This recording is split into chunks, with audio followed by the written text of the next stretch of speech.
Welcome to the Deep Dive.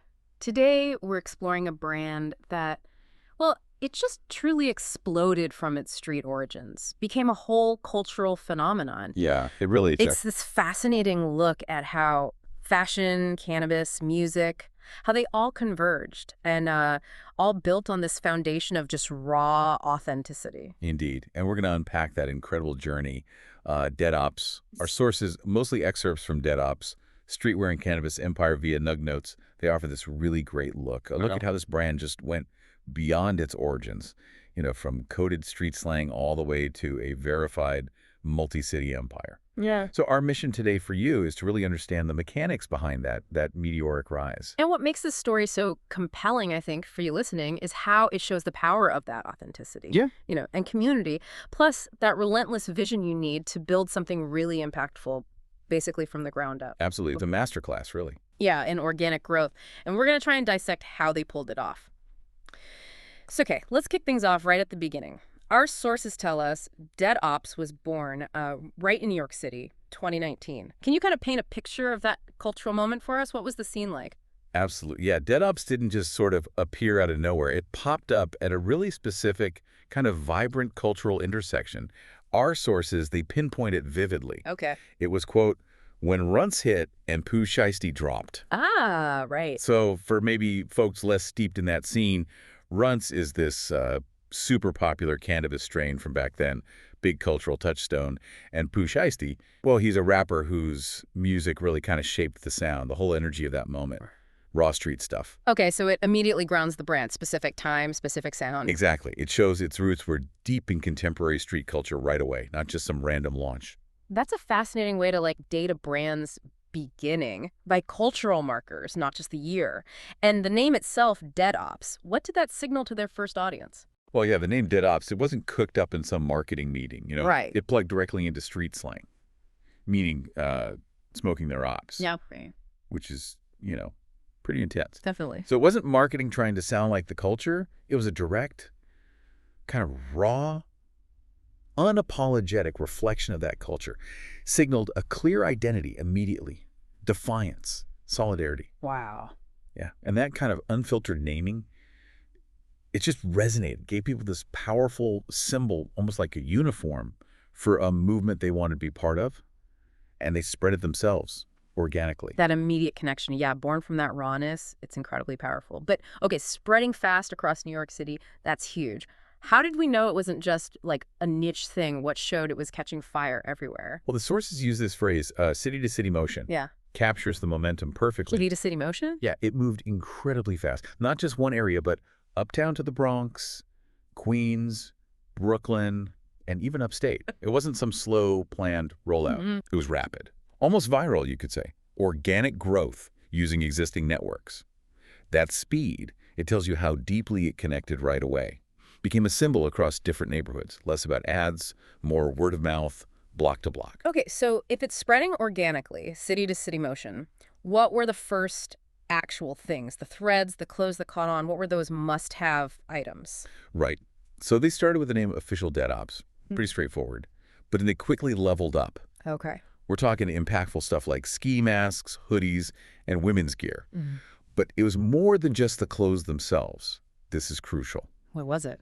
The sources note each drop hit like a mixtape, heavy symbols, coded loyalty, merch that moved like packs. Whoa, like packs. Okay. Yeah. So it's not just fashion. It's clothing as a statement, right? Yeah. A cultural artifact. Right. Meant to be desired, collected, consumed fast, like a hot album dropping. Right. The items weren't just sold, they were released. Huge anticipation, full of meaning for those in the know. They even had custom stuff early on, like LED trays, special boxes, showing that stamp came early. They got the whole immersive experience thing way before many other brands did. That's brilliant. Treating drops like mixtapes makes it collectible, gives it a story. But, how do you keep that intensity up, that scarcity? Doesn't that risk alienating people today? It's definitely a tricky balance, yeah. But Dead Oppz, they understood their audience. The scarcity wasn't just a gimmick. It felt authentic to their roots. And it built real demand. Okay. When people genuinely want something, they'll wait. They'll hustle for those limited drops. And it's really fascinating, behind the clothes of the street where it drops. Our sources revealed there was this other hustle. a parallel empire growing right alongside it. A parallel empire. Okay, now that's where it gets really interesting. What was that? This is absolutely key. You got to understand this to get the full picture of the authenticity. Dead Oppz was also simultaneously a cannabis brand. Ah, okay. Makes sense. Yeah, they weren't just selling hoodies. They were pushing exotics. High-quality, rare cannabis strains in mylars and boxes coated in skulls, red and black. Wow, even the packaging. Oh, yeah, those mylar bags. Another canvas for their branding. So this dual identity, streetwear and cannabis, let them capture and represent multiple kind of intertwined parts of street culture. Right. It cemented them not just as a clothing line, but a lifestyle brand, deeply embedded. Two sides of the same coin, really, each boosting the other. So it wasn't just the products, it was the whole immersive thing, the packaging too. And their visual identity, that flaming Dead Oppz logo you mentioned, how did that fit into this whole multifaceted brand? That logo, yeah, the flaming Dead Oppz logo. Our sources describe it as identity, not just branding. Identity. Yeah, it wasn't something you just recognize you associated with a whole cultural movement, This powerful symbol, it was stamped on clothes, packs, and early 3D visuals, which is pretty remarkable because this was way before the trend of everyone using 3D graphics. Ahead of the curve. Totally. It hit like graffiti in mixtape covers built to last. What's fascinating for you listening is how it felt like this organic mark of rebellion, of belonging, almost tribal, not some corporate logo. It communicated defiance, allegiance, a kind of raw spirit. A true street stamp, you could say. Exactly. And our sources mention something that really cements that authenticity, like an inverse sign of success. Yes, this is such a crucial detail, speaks volumes about real street cred. The sources highlight that even counterfeit stores picked up the logo. No way. Yeah, which they rightly identify as a sign of its street stamp. So for you, the listener, think about that. Genuine street cred can sometimes be measured by imitation, even illegal imitation. If people are knocking off your design, it means you've truly penetrated the culture from the ground up, created demand way before traditional marketing could catch up. It means the brand was so iconic, so desired, that even fakes were a testament to its power. That's a powerful point, yeah. Imitation as the sincerest form of street-level flattery. So, okay, how does a brand like this survive, evolve, especially through loss? Our sources mention a key figure, Wayne Brady. Right. This brings us to a really profound part of the story. Wayne Brady, he became Dead Opp's second president, took the role to honor his brother. And he wasn't just a figurehead. He was the visionary mind who coined DeadOppzTheLabel. That was a critical shift strategically. Okay, the label, what did that mean? His vision turned it from apparel into a label.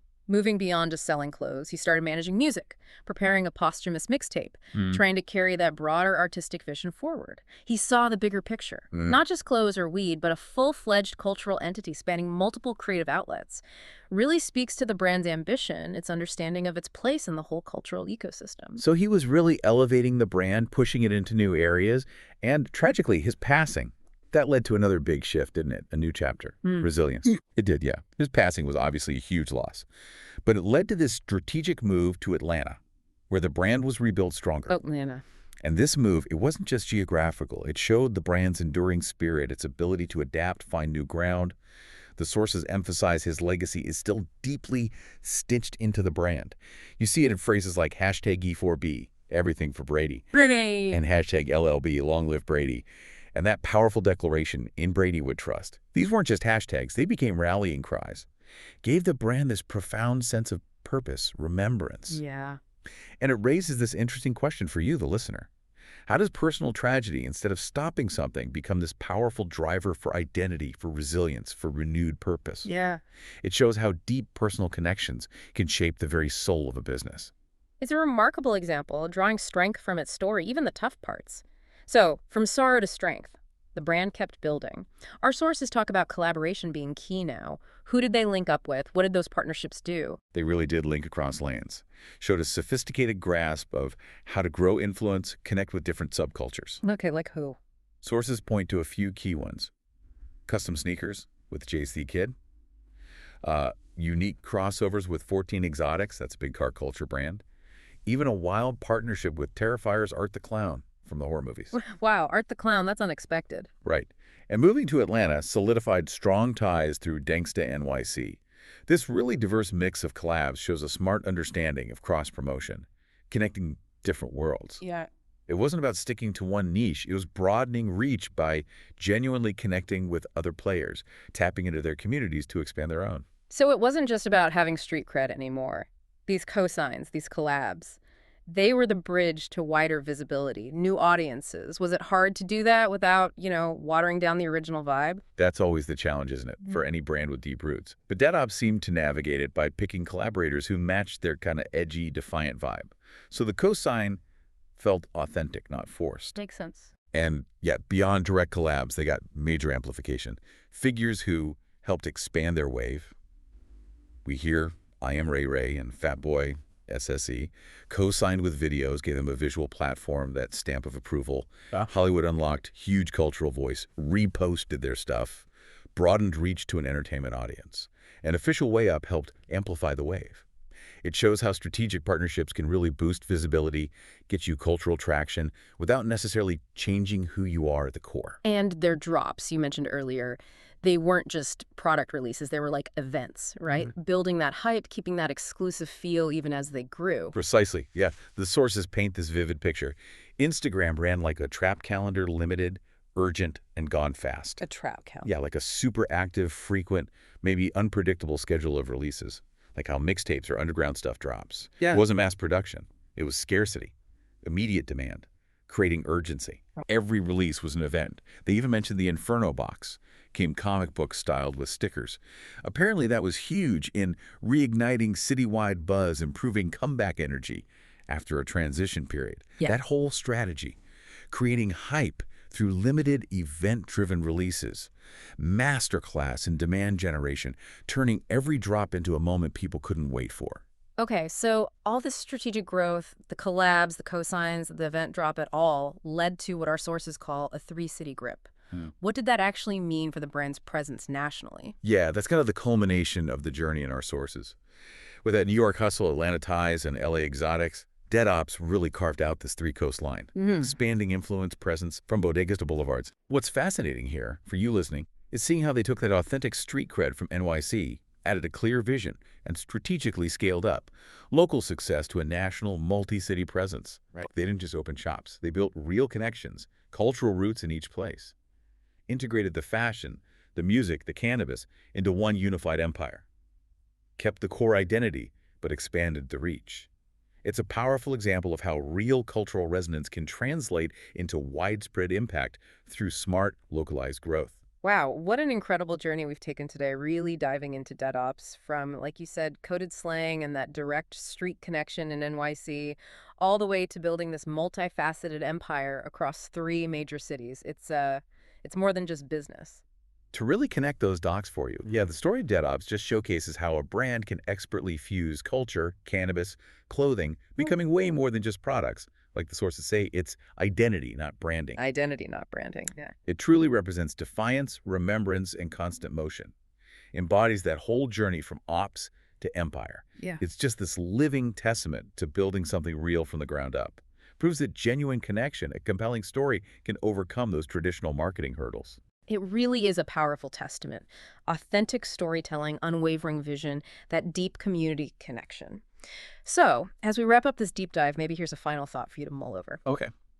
In this world of, perfectly curated marketing, endless social media noise, what other subcultures or grassroots movements might be brewing the next big empire right now, right under our noses? What unique mix of authenticity, community vision are they using? How could we even spot them before they blow up? It really makes you think, doesn't it?